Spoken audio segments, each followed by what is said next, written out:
When Wonjun first saw the famous idol smoking, she was not recognized by him. He posed innocent questions annoying Duna, and this is more so because he wore merchandise bearing her name. They continued bumping into one another. Wonjun did not like her smoking, and Duna thought that he was a stalker fan. The misapprehension had cleared gradually after Wonjun told her that he had borrowed the shirt and did not know her.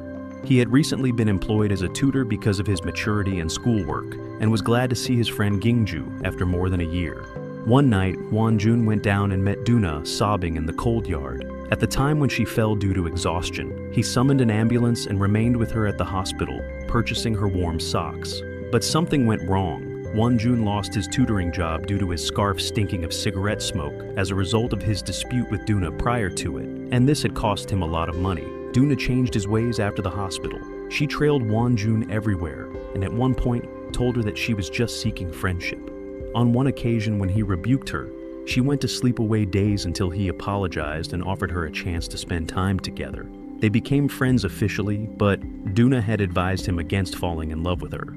Wonjun also got a job at a coffee shop, where he accidentally met Gingju, his high school crush.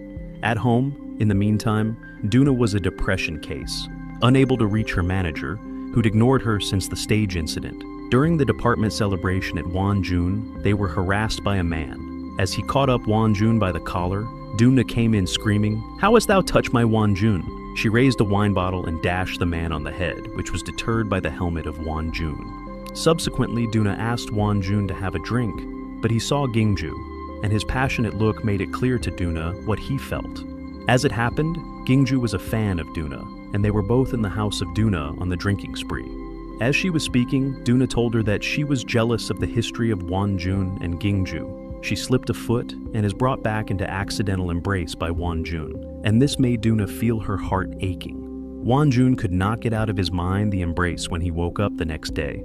Gingju joked that he kissed Duna, and he was so embarrassed by this. Wonjun invited seaweed soup on the birthday of Duna that he had made accidentally. Questioning Gingju, Duna made him speak out his mind without fear. Wonjun went to work at once on her, coming up to her and saying happy birthday. When Duna went home to receive a little gift package, she ran back barefoot to the busy street in search of the owner of the gift, and when she could not find him, she felt abandoned. Wonjun invited Gingju to make it clear that they were not dating. The following day, he requested Duna to interpret the words of Gingju. She thought that Gingju probably did not dislike him either. Wonjun invited Gingju to go visit cherry blossoms. He even mentioned playing with seals with Duna in their outing, which made Gingju feel bad since she knew that Wonjun was in love with Duna. As they got to the dorm, Gingju saw Duna in the jacket of Wonjun and how he was looking at her so passionately. At an April Fool's party, Duna told her that she was being stalked and presented photographically captured pictures.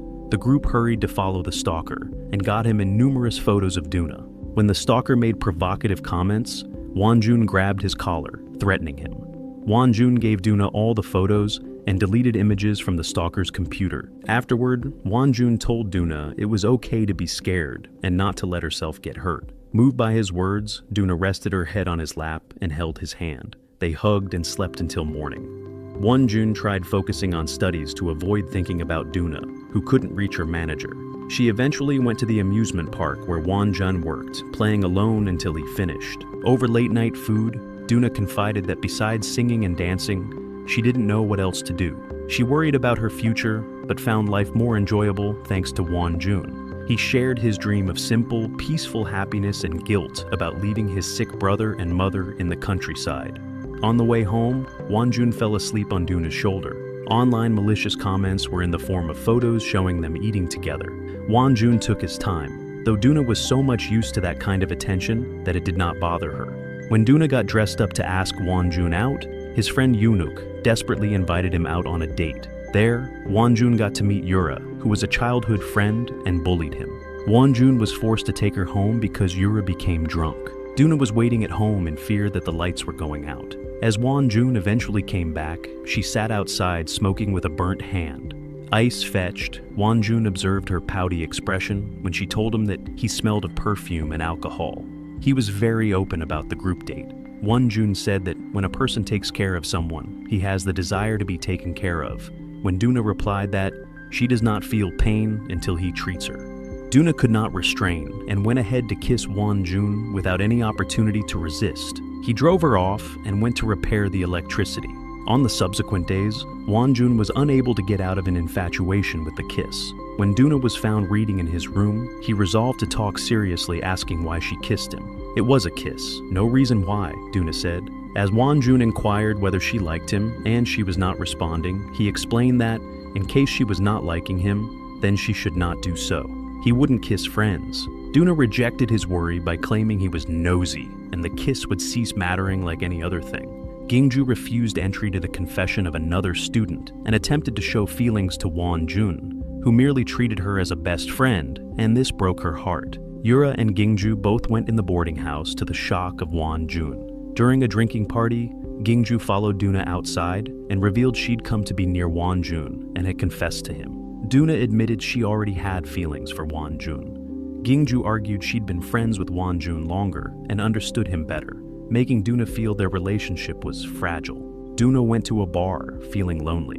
Meanwhile, Gingju saw Doona's cigarette pack on Won-jun's bed. Won-jun finally told Gingju he used to like her, but now only considered her a close friend. At a dance club, Doona met a former company intern who tried to kiss her at her place. They argued, with him mentioning she no longer had manager In-wook. Won-jun appeared, and after retrieving Doona's phone, the guy claimed Doona pursued young men to get In-wook's attention. Won-jun ran to the soccer field in anger and frustration. When Doona followed and held his hand, he pulled away. Finally, he asked what he meant to her. Doona explained that, because Won-jun said their first kiss was meaningless, she wanted to confirm her feelings by going out with someone else. But she realized she still thought about Won-jun and liked him. Instead of answering, Won-jun pulled her close and kissed her passionately. They were officially no longer just friends. Visiting his hometown, Won-jun researched Doona online for the first time, learning she was widely criticized. He discovered her mother borrowed money using Doona's reputation, and that Doona's parents divorced when she was young, with her mother leaving her with her grandmother. Won-jun summoned Doona, declaring before he had led a meaningless life, having no passion, but now had the desire to do things. He told me that he really liked her, and was jealous of all her past associates. A single sentence made Doona say that she wished to see him immediately. Won-jun boarded an overnight bus to Seoul at once. Won-jun found Doona asleep on his bed when he came back. He lay down and hugged her. The following morning, at the time of arrival of Gingju and Yura with cakes in the morning, Doona came out of the bedroom and shocked everyone, particularly Gingju. The mother of Doona was insisting that she go back to the company or come up with money. Gingju no longer confessed to Won-jun, and she had liked him the first time they met, but she could only dare to hide her emotions. They parted officially with their naive love. Doona was present at the concert of her band. When she was able to see her 4 bandmates perform without her, she walked away with frustration. As it became late, Won-jun was concerned. Doona had made a call and requested him to have an outing that evening. It was that they had happy moments together, a night of intimacy. One morning, as they were walking hand in hand, Doona proposed to go public. Won-jun was very glad till Doona gave an abrupt pause. In front was the car of manager In-wook. Won-jun made attempts to grasp her hand when Doona came to him, but she forced it off and walked off to her manager. In the car, In-wook asked Doona to go back to the stage in case she did not want to be forgotten. In-wook was blamed by Doona because of his treatment. In feeling, she unscrewed the car door, so anxious to get out of it, screaming that she had loved In-wook, and that was why she was hurt. In-wook loudly reprimanded her that it was herself she loved. She abandoned herself because she didn't know what it was like to love someone, causing colleagues, manager, and the company to suffer consequences. In-wook took Doona to the hospital. Won-jun called continuously, but Doona didn't answer. He waited alone at the motel until his mother's phone call made him leave. He departed without knowing Doona had refused to follow In-wook and returned to the resort, unable to see him because Won-jun had returned home for his sister. Both carried hidden feelings they couldn't share. Doona sat remembering moments when she was immersed in melody and lyrics. That was her whole life, including moments with In-wook. When Won-jun returned, he saw Doona sitting in her usual place, acting as if nothing had happened, asking if he had a week off to travel to Japan. Won-jun looked helplessly at her, saying he couldn't do what she did. He just asked if everything was okay.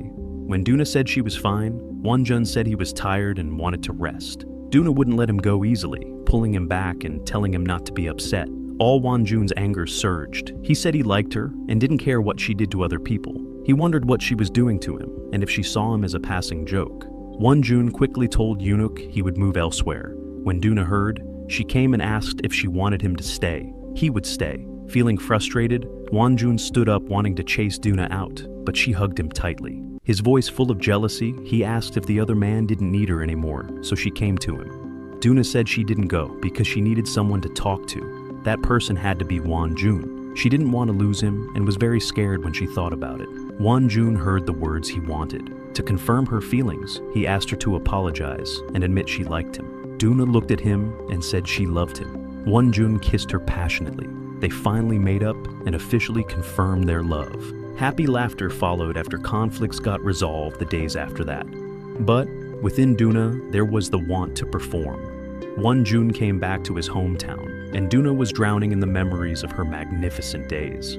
She wanted to go back to the stage even more, understanding that in that case, her love affair with Wonjun would end. The company lawyer sent a letter to Doona. Her non-performance breached her exclusive contract. Compensation was too much. In-wook replied that, in case she did not make up her mind to go now, her future career would not be easy.